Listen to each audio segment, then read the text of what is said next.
Life is never easy for the poor. They have to work long hours just to get a roof over their heads and one meal a day. If their children are lucky, they go to school. If they are not lucky, they have to work. Krishna, who tells this story, is not lucky. He has to work in a factory making beedis, a kind of Indian cigarette. He is a good worker because his young fingers are small and quick and nimble. I cannot read or write, but I can count, but only up to 1,500, because that is the number of beedis that I need to make in a day. My life is easy to explain. If I wake up early, I can play for about 1 hour, or until the sun begins to light up the eastern sky. For that 1 hour, I am free. As free as the birds which sit on the tree outside my home. My home is a hut with a roof of dried leaves.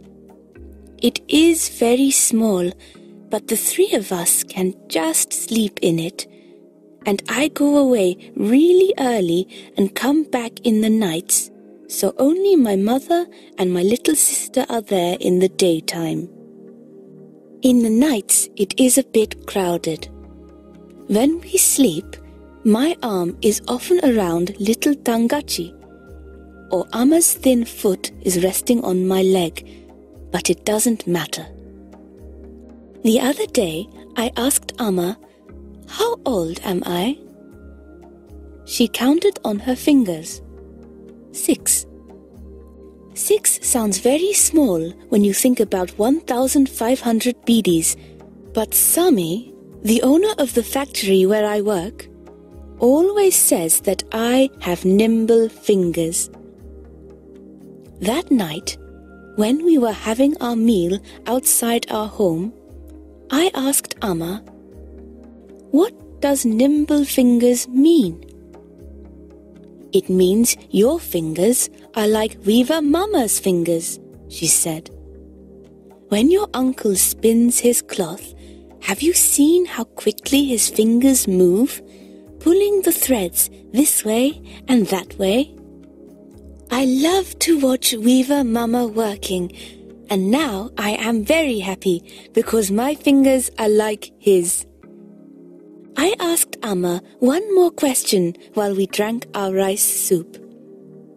"Why do I have to work with Sami and not with Weaver Mama?" This question made Amma unhappy, and when she is unhappy, she hits her head with her open hand. The noise is very loud, and she goes on hitting her head again and again, making a pat, pat, pat sound. It scares Tangachi and me, and I can see that the small one is ready to cry.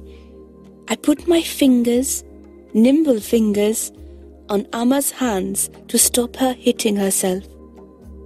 She takes both my hands in her hand and starts crying into them.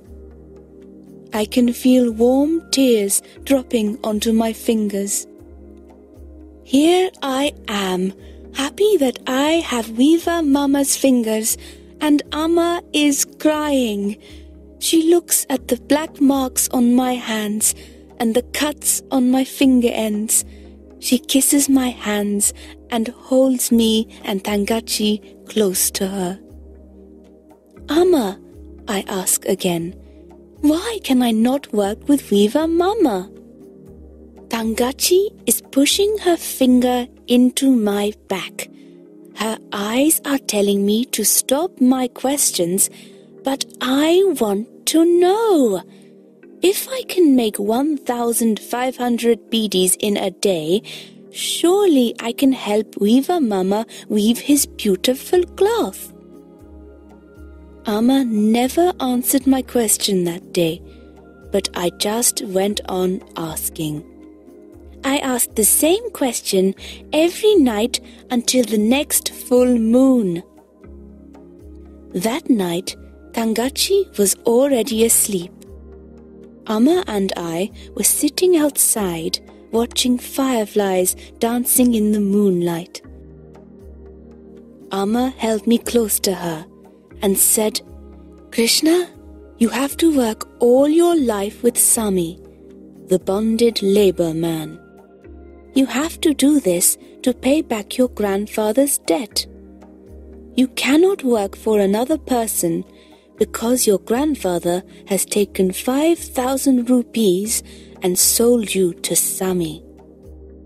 All your life you will have to work for him in the same way as your father did." I looked down to the ground because I do not want Amma to see the tears in my eyes.